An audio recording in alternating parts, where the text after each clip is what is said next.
ओम शांति। आज हम 28 अप्रैल 2023 बाबा की मुरली सुनेंगे। सबसे पहले देखते हैं मुख्य बिंदु। आज बाबा ने कहा कि ये पुरानी दुनिया है, ये जाने वाली है, इससे तुम्हें आसक्ति नहीं लगानी है, लगाव नहीं रखना है। बाबा ने कहा दुनिया वाले समझते हैं ये नई नई चीज़ें बन रही हैं तो यहीं स्वर्ग है। बाबा कहते हैं ये स्वर्ग नहीं है, ये तो जादू का खेल है, पुरानी दुनिया है।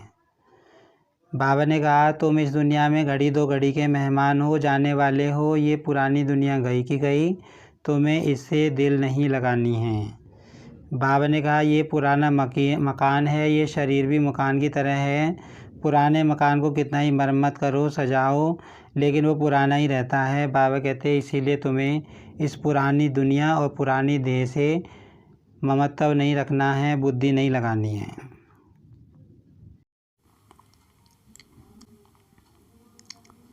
अब सुनते हैं बाबा की मुरली विस्तार से। आज की मुरली का सार है, मीठे बच्चे, इस कलयुगी दुनिया का सुख कागविष्टा के समान है। यह दुनिया अब गई की गई, इसलिए इससे लगाव नहीं रखना है, आसक्ति निकाल देनी है। बाबा कहते ये जो कलयुगी दुनिया है इसमें कोई सुख नहीं है। बाबा कहते ये तो अल्पकाल का सुख है। इसमें बाबा कहते हैं अब इस दुनिया से तुम्हें कोई लगाव नहीं रखना है, आसक्ति बिल्कुल निकाल देनी है, क्योंकि अब तुम्हें नई दुनिया में जाना है। आज की मुरली में प्रश्न है किन बच्चों की दिल इस पुरानी दुनिया से नहीं लग सकती है। उत्तर है जो आज्ञाकारी वफादार निश्चय बुद्धि बच्चे हैं, उनकी दिल इस पुरानी दुनिया से लग नहीं सकती, क्योंकि उनकी बुद्धि में रहता यह तो विनाश हुई की हुई, यह जादू का खेल है, माया का भवका है। बाबा कहते जो बाबा के बच्चे आज्ञाकारी होंगे, वफादार होंगे, जिनको पूरा निश्चय होगा, बाबा कहते वो इस पुरानी दुनिया से दिल नहीं लगाएंगे। बाबा कहते उनकी बुद्धि में क्या रहेगा कि ये पुरानी दुनिया तो जादू का खेल है, माया का खेल है, जाने वाला है, इसका अब विनाश होना ही है। डैम फटेंगे, अर्थक्वेक होगी, सागर धरनी को हप करेगा, यह सब होना है, नथिंग न्यू। बाबा कहते बांध फटेंगे, भूकंप आएगा और सागर का जल स्तर बढ़ जाएगा। बाबा कहते ये सब होना है इस कलयुगी दुनिया में। स्वीट होम स्वीट राजधानी याद है तो इस दुनिया से दिल नहीं लग सकते। बाबा कहते तुम्हें बस अपनी बुद्धि नई दुनिया से लगानी है। गीत है जिसका साथी है भगवान, ओम शांति। यह निश्चय के ऊपर गीत हैं, जब बाप का बनते हैं वह बाप आते हैं तो वह आकर हमारा साथी बनते हैं। बच्चे जानते हैं बाप जब आते हैं तभी विनाश के तूफान होते हैं। बाप आते हैं पुरानी दुनिया को खलास कर नई दुनिया स्थापन करने। बाबा कहते कि बच्चे इस बात को जानते हैं कि जब बाबा आते हैं तभी पुरानी दुनिया का विनाश हो, नई दुनिया स्थापन होती है। बाबा कहते इस पुरानी दुनिया का विनाश होना है, पुरानी दुनिया को खलास कर नई दुनिया स्थापन करने शिव बाबा आते हैं। अर्थक्वेक होगी, समुद्र नीचे से धरनी को खा जाएगा, बरसात ऊपर से धरती को खा जाएगी। माना बाबा कहते समुद्र का जल स्तर ऊपर बढ़ेगा और ऊपर से बारिश पड़ेगी, वो भी धरती को ढकेगी। बाबा कहते यह सब होना ही है, गीत तो उन्होंने ऐसे ही बैठ बनाए हैं। तुम ब्राह्मण कुलभूषण बच्चे जानते हो बरोबर पुरानी दुनिया का विनाश होना है। बाप आए ही हैं नई दुनिया की स्थापना करने। बाबा कहते तुम बच्चे जानते हो कि ये दुनिया तो जाने वाली है। ब्राह्मणों को सारे विश्व का मालिक बनाते हैं, पुरानी दुनिया का विनाश कराए फिर सारी विश्व की राजाई बच्चों को वर्षे में देते हैं। तुम जानते हो बाप से नए विश्व के मालिक पने का वर्षा मिलता है। यह पुरानी विश्व तो कोई काम की नहीं है। मनुष्य समझते हैं अब तो स्वर्ग बनता जा रहा है, परंतु यह सब है माया का भवका। बाबा कहते भले दुनिया वाले ये सोचते हैं कि ये तो स्वर्ग बनता जा रहा है, साइंस के एक से बढ़कर एक साधन है, लेकिन बाबा कहते ये तो माया का भवका है। सब चीज़ मुलम्मे की है, सारा राज्य मुलम्मे का है। रुण्य के पानी मृग तृष्णा समान है, इसमें मनुष्य खुश होते हैं। बाबा कहते हैं ये जो भी चीज़ें दिख रही हैं इस समय, सब बाबा कहते हैं ये अल्पकाल सुख देने वाली हैं, मृग तृष्णा के समान सुख है बाबा कहते हैं। और इनको देख के मनुष्य क्या सोचते हैं कि यही सुख है। आगे जब मुसलमानों का राज्य था तो यह एरोप्लेन मोटरें आदि थोड़ी ही थी, यह सब माया का भवका है। कितने प्लेन्स बनाते हैं बच्चे जानते हैं, यह सब विनाश होने हैं। बाबा कहते हैं कि जब मुसलमानों का राज्य था, राजे महाराजे जब होते थे, तब ये मोटरें गाड़ियाँ थोड़ी ना थी। बाबा बताते हैं सब 100 साल के अंदर बिजली आई है, बिजली से चलने वाले सारे सामान ये सारे 100 साल के अंदर हुआ है। बाबा कहते पहले तो लोग पैदल चलते थे, तांगे गाड़ियों में चलते थे, मोटर कार ये कुछ भी नहीं था। तो बाबा कहते हैं अब विनाश होने वाला है, अर्थक्वेक होगी, यह डैम आदि सब पानी ही पानी कर देंगे। बाबा कहते हैं ये डैम फटेंगे, बड़े बड़े बांध फटेंगे तो पानी ही पानी कर देंगे, चारों तरफ पानी ही पानी हो जाएगा। मनुष्य समझते हैं इससे सुख मिलेगा, परंतु इन सबसे दुख ही मिलेगा।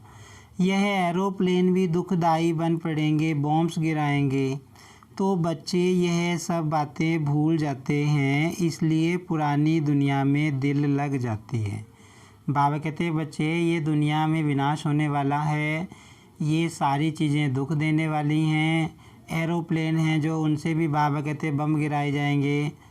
तो बाबा कहते बच्चे ये सारी बातें भूल जाते हैं कि अब विनाश होने वाला है, इसीलिए पुरानी दुनिया से दिल लगा लेते हैं।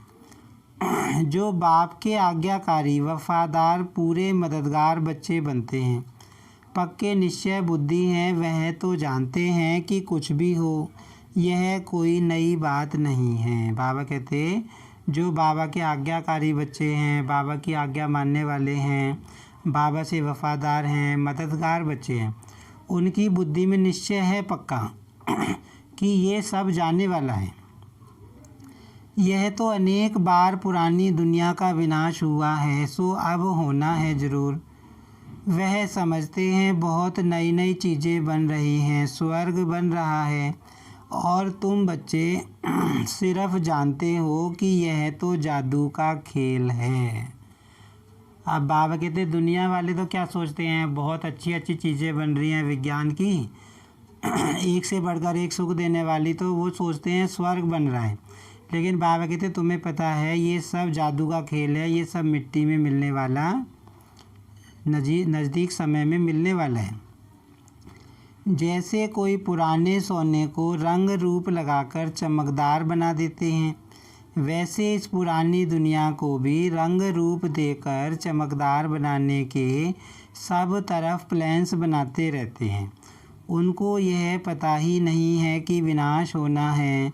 यह तो तुम ब्राह्मण ही जानते हो कि यह पुरानी दुनिया विनाश होनी है।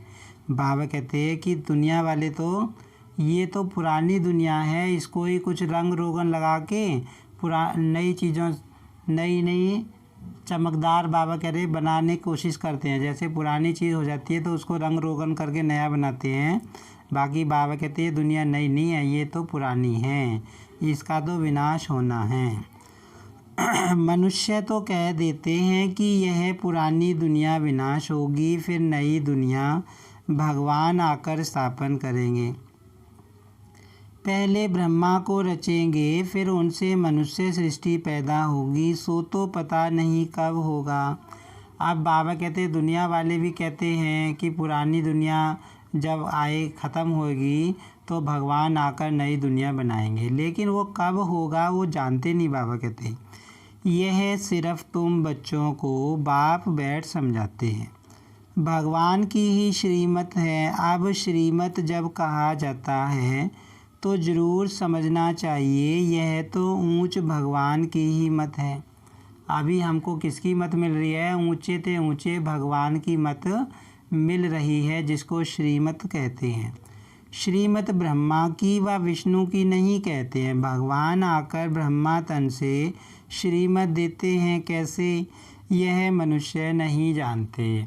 अब परमात्मा संगम युग पर आते हैं, ब्रह्मा के तन के द्वारा कैसे बच्चों को श्रीमत देते हैं, कैसी नई दुनिया की स्थापना का कार्य करते हैं। बाबा कहते दुनिया वाले ये बातें नहीं जानते, वह समझते नहीं ब्रह्मा फिर नीचे कैसे आता है, वह तो है सूक्ष्म वतनवासी। तो इन सब बातों को न जानने के कारण श्री कृष्ण का नाम दे दिया है।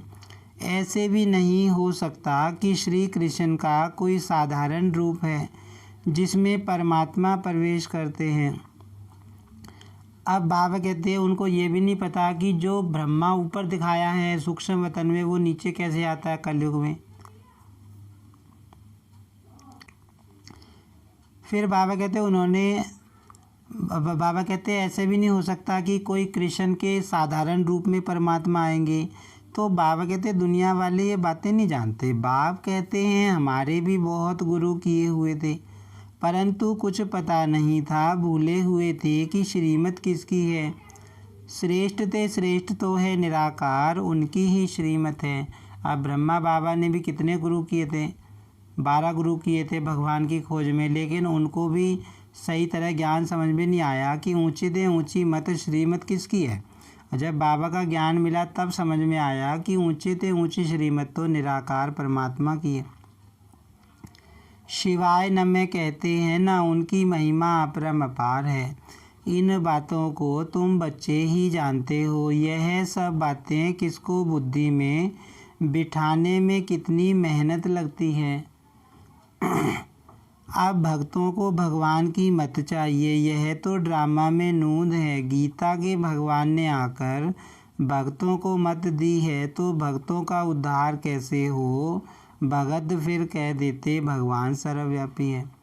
अब बाबा कहते हैं भगत जो पुकारते हैं इतने समय से, तो भक्तों का उद्धार करने के लिए भगवान धरती पे आते हैं, और उस समय भगवान की उनको मत मिलती है। लेकिन कब मिलती है ये कोई नहीं जानते। उद्धार भगवान की मत से ही होता है। फिर बाबा कहते हैं वो तो क्या समझते हैं भगवान सबके अंदर है, कण कण में भगवान है, सबके अंदर भी। तेरे अंदर भगवान है, मेरे अंदर भगवान है, सर्वव्यापी है। भगत ही भगवान है, तो बताओ उन्हों का क्या हाल होगा। अब बाप बैठ समझाते हैं कि भगवान एक है, वह आते ही हैं भक्तों की रक्षा करने। बाबा कहते बस सबके अंदर भगवान नहीं है। बाबा कहते अगर सबके अंदर भगवान होता तो भगवान तो बहुत सारे हो जाते। बाबा कहते भगवान एक है, परमात्मा एक है, वो आते हैं भक्तों की रक्षा करने के लिए। इस समय मनुष्य सब रावण की शोक वाटिका में है।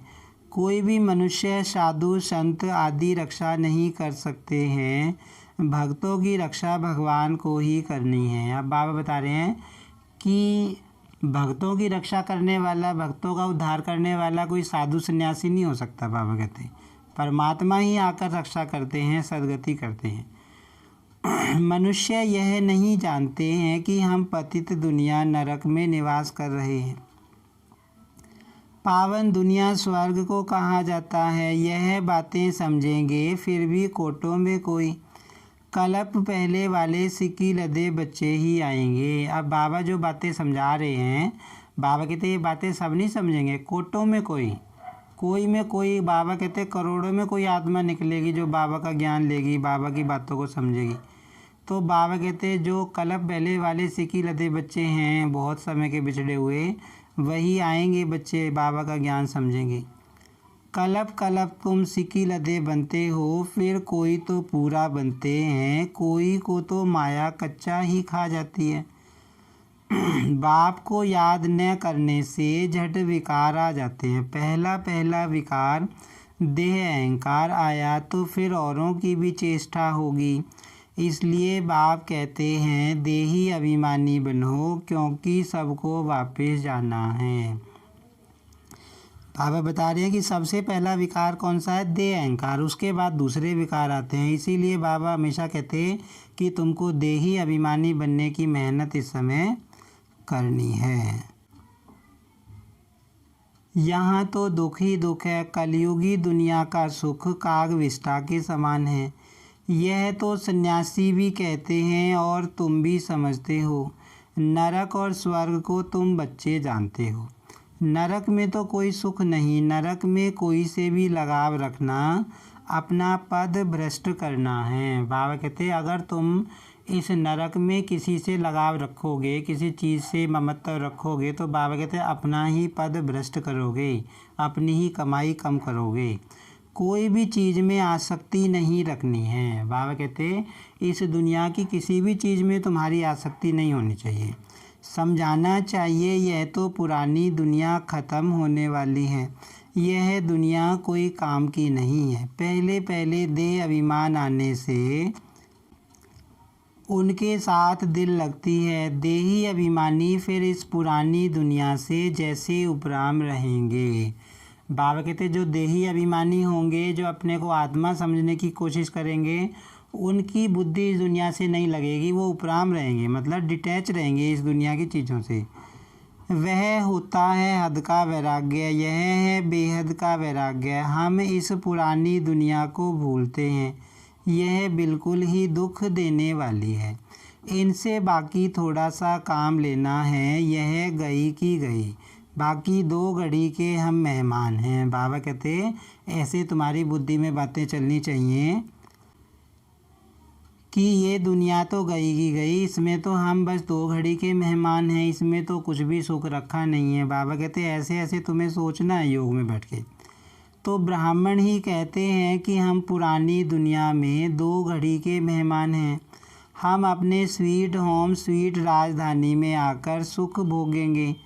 अब हमको जाना है, यह पुरानी दुनिया कब्रिस्तान होनी है, इसलिए देह सहित सब कुछ भूल जाना है। बाबा कहते ये दुनिया तो कब्रिस्तान होने वाली है, विनाश होने वाली है, इसलिए तुम्हें इसको भूलना है, शरीर को भी भूलना है। यह शरीर पुरानी जुत्ती है, इसको अब छोड़ना है, योग में रहना है। योग में रहने से आयु बढ़ेगी तो हम बाप से वर्षा लेंगे।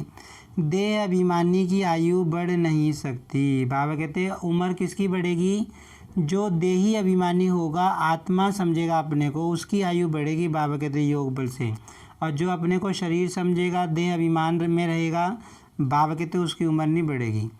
उनका देह से प्यार हो जाता है। कोई का शरीर अच्छा है तो देह से प्यार होता है।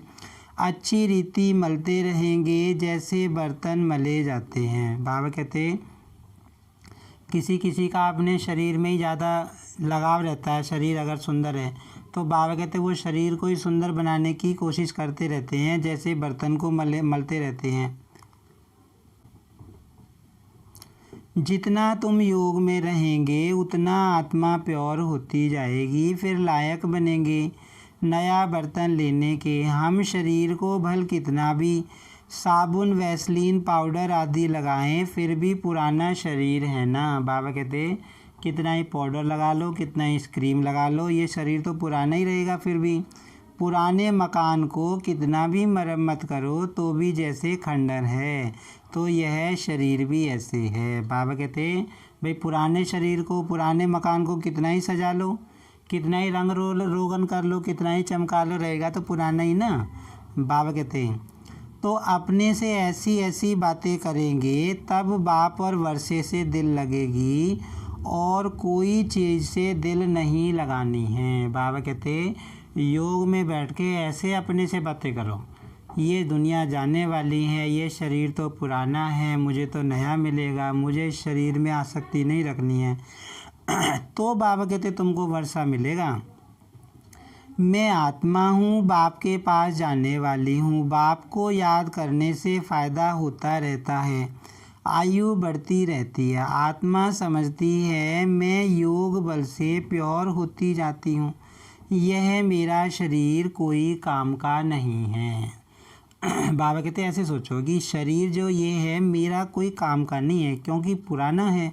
भले सन्यासी पवित्र रहते हैं परंतु शरीर तो फिर भी पतित है ना। यहाँ कोई का भी शरीर शुद्ध नहीं हो सकता, वहाँ शरीर विषय नहीं बनता। यह बातें तुम बच्चे ही जानते हो। अब बाबा समझाते हैं कि सन्यासी चलो भले सन्यास कर लेते हैं लेकिन शरीर फिर भी उनका अशुद्ध होता है, विषय विकार से पैदा हुआ होता है। बाबा कहते हैं शुद्ध नहीं होता। बाबा कहते हैं शरीर शुद्ध तो सतयुग में ही मिलेगा, कंचन काया होगी, कंचन आत्मा होगी। अगर स्वर्ग में भी विकारों से ही पैदाइश होती तो फिर उनको निर्विकारी क्यों कहते। वहाँ तो आत्मा और शरीर दोनों पवित्र होते हैं। तुम जानते हो इस समय 5 तत्व भी आयरन एज्ड हैं, तो शरीर भी ऐसे मिलते हैं। बाबा कहते हैं 5 तत्व ही पतित बन गए हैं तो शरीर भी ऐसे ही बाबा कहते हैं सबके हो गए हैं बीमारी वाले। बीमारी आदि हो जाती है, वहाँ कभी शरीर बीमार हो ना सके। यह सब समझने की बातें हैं। वहाँ तुम्हारे शरीर भी नए बनते हैं, सतो प्रधान प्रकृति बन जाती है। वहाँ यह दवाइयाँ आदि कुछ नहीं होती, शरीर चमकता रहता है। बाबा कहते हैं सतयुग में तुम जाओगे, तुम्हारी कंचन काया होगी, निरोगी काया होगी, वहाँ कोई बीमारी नहीं होगी, दवाई की ज़रूरत ही नहीं पड़ेगी। बाबा कहते हैं शरीर अपने आप चमकेगा। काया कंचन समान बन जाती है, अभी तो लोहे की है। वंडर है ना, काया कैसे बदलती है, कोई पॉलिश तो नहीं की जाती है, काया एकदम कंचन समान हो जाती है। बाबा कहते तुम्हारी काया बिल्कुल कंचन समान बन जाएगी। उसको गोल्डन एज कहा जाता है। सोने के शरीर तो नहीं होते हैं। लक्ष्मी नारायण को पारसनाथ पारसनाथिनी कहते हैं। उन्हों के शरीर देखो कितने सतो प्रधान हैं, उन्हों की कितनी महिमा है। अभी तो यह 5 तत्व भी तमो प्रधान हैं। विष से शरीर पैदा होते हैं, वहाँ है योग बल की बात। बाबा कहते वहाँ जो शरीर होगा वो पावन होगा। सतो प्रधान मतलब पवित्रता में 100% पवित्र होगा। 100% पवित्रता की जो स्टेज होती है उसको सतो प्रधान बाबा कहते हैं। फिर सतो आती है, फिर रजो, फिर तमो होती है कलयुग में। तो बाबा कहते हैं वहाँ तो योग बल होता है। स्वर्ग में जरूर वॉइसलेस बच्चे होंगे, काम महाशत्रु वहाँ होता नहीं। बाप कहते हैं यह काम तुमको आदि मध्य अंत दुख देने वाला है। उनको कहा ही जाता है संपूर्ण निर्विकारी दुनिया, और इसको संपूर्ण विकारी दुनिया कहा जाता है। हर एक के अंदर यह 5 भूत हैं। 5 भूतों पर विजय तब पाते जब सर्वशक्तिमान बाप से योग लगाते। अब बाबा कहते कि वो दुनिया जो आएगी वो तो संपूर्ण निर्विकारी दुनिया होगी, वहाँ विकार होगा नहीं, 5 विकार नहीं होंगे। बाबा कहते इस समय तुम्हारे अंदर 5 भूत हैं। इन 5 भूतों पर विजय पाने के लिए अभी तुमको शक्ति मिल रही है सर्वशक्तिमान शिव बाबा से।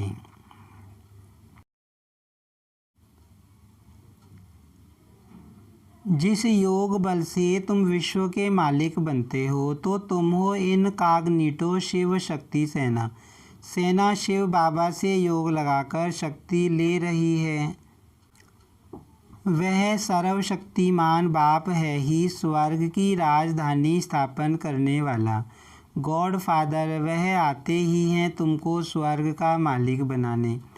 अभी तुम स्वर्ग के लायक नहीं हो। मैं कलप कलप आकर तुम बच्चों को स्वर्ग की राजधानी में राज्य करने के लायक बनाता हूँ। बाबा कहते कि स्वर्ग को रचने वाला कौन है? शिव बाबा।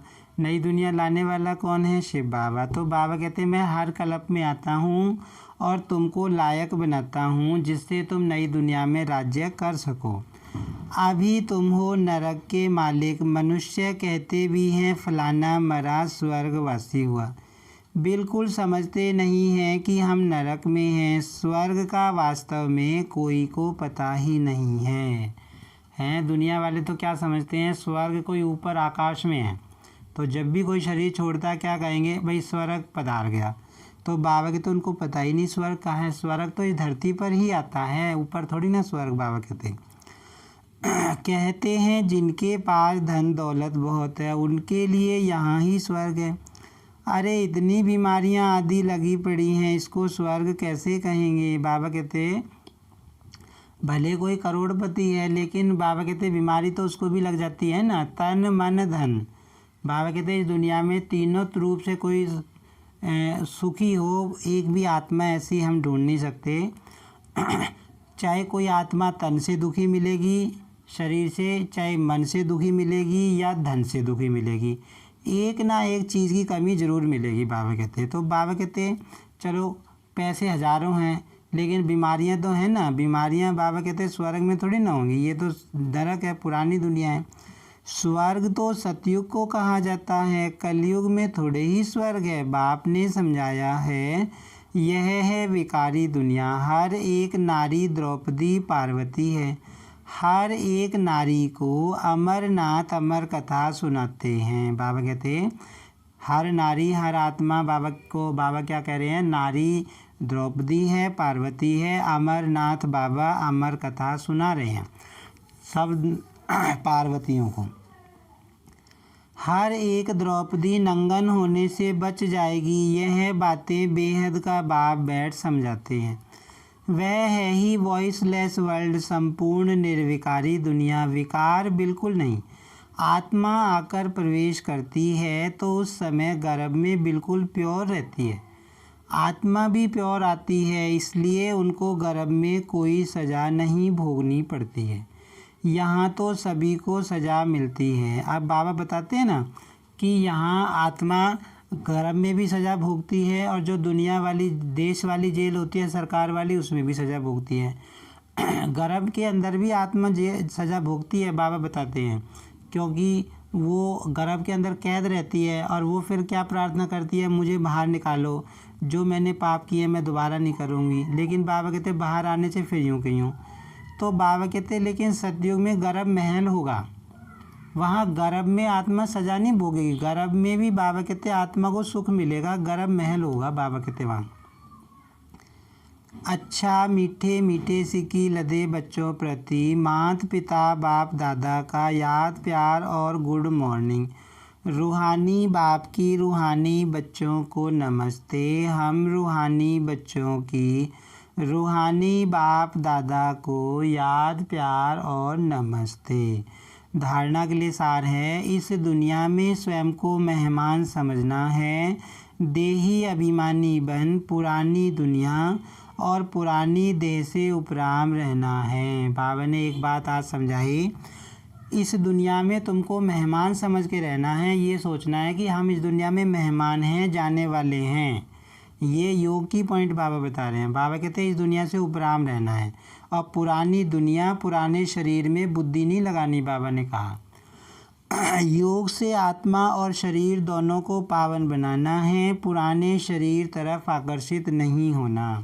बाबा कहते हैं योग लगा के आत्मा को भी पावन बनाना है, शरीर को भी पावन बनाना है और पुराने शरीर की तरफ ध्यान खींचना नहीं चाहिए। बाबा कहते हैं इससे लगाव नहीं रखना है। आज की मुरली में वरदान है, शांति के अवतार बन विश्व में शांति की किरणें फैलाने वाले शांति देवा भव। जब छोटा सा फायर फ्लाई जुगनू दूर से ही अपनी रोशनी का अनुभव कराता है, ऐसे विश्व की आत्माओं व संबंध संपर्क में आने वाली आत्माओं को महसूस हो कि शांति की किरणें इन विशेष आत्माओं द्वारा मिल रही हैं। बाबा क्या कह रहे हैं कि जैसे जुगनू होता है ना छोटा सा जीव, तो वो भी जब चमकता है तो उसकी रोशनी सबको दिखती है। तो बाबा कहते हैं ऐसे ही जो भी आत्माएं तुम्हारे संबंध संपर्क में आती हैं, आसपास जो लोग तुम्हारे आसपास रहते हैं, तो उनको तुमसे शांति की वाइब्रेशन आनी चाहिए। जैसे अगर हम शांत रहते हैं, हमारे मन के संकल्प शांत रहते हैं, हम प्यार से बोलते हैं लोगों से, तो हमारे अंदर से शांति की किरणें उन तक पहुंचती हैं। तो बाबा कहते हैं जैसे जुगनू से लाइट सबको महसूस होती है, ऐसे तुमसे शांति की किरणें निकलती हुई सबको महसूस होनी चाहिए। बुद्धि द्वारा अनुभव करें कि शांति का अवतार शांति देने आ गए हैं। जैसे बाबा के घर में जाते हैं, जब मधुबन में जाते हैं तो जैसे चारों तरफ सफ़ेद कपड़े पहने हुए भाई बहन कैसे घूमते हैं बिल्कुल शांति में, तो ऐसे लगते हैं जैसे शांति की दुनिया में आ गए हैं, तो सबसे शांति की वाइब्रेशन मिलती है ना। ऐसे बाबा कहते हैं कि सबको ऐसे महसूस हो कि ये तो जैसे शांति के अवतार आ गए, इतने प्यार से बोलते हैं, इतने शांति से रहते हैं। तो बाबा कहते हैं उनको ऐसा महसूस हो कि शांति के अवतार आए हैं हमको शांति की किरणें देने। चारों ओर की अशांत आत्माएं शांति की किरणों के आधार पर शांति कुंड की तरफ खिंची हुई आएँ। इस शांति की शक्ति का अभी प्रयोग करो। बाबा कहते हैं तुम्हारी तरफ आत्माएं खिंची हुई चली जाएं, बाबा के घर की तरफ खिंची चली जाएं, क्योंकि शांति खींचती है, शांति के वाइब्रेशन खींचते हैं। तो बाबा कहते हैं उनको ऐसा महसूस होना चाहिए। स्लोगन है, जिनका स्वयं पर व्यक्तिगत अटेंशन है वे अंतर्मुखी बनकर फिर बाह्य मुक्ता में आते हैं। इसका मतलब क्या है कि जो आत्मा अपने ऊपर अटेंशन रखती है, अपने बोल पर अटेंशन रखती है, अपने संकल्पों पर अटेंशन रखती है, तो वो पहले अंतर्मुखी बनती है, मतलब अंदर सोचती है, फिर रिएक्ट करती है, फिर दूसरों के साथ संबंध संपर्क में आती है। यूँ नहीं कि बिना सोचे ही कुछ बोल देगी, है ना। वो अपने ऊपर ध्यान देती है, मुझे क्या बोलना है, क्या करना है। तो उसको बाबा कहता है वो पहले अंतर्मुक्ता में जाएगी, फिर बाहर मुक्ता में आएगी। मतलब कुछ भी बोलेगी, सोच करेगी, वो सोच समझ के करती है, मतलब पहले से सोच लेती है। उसको बाबा कहता है कि वो पहले अंतर्मुखी बनती है, फिर बाह्य मुक्ता में आती है। अच्छा, ओम शांति।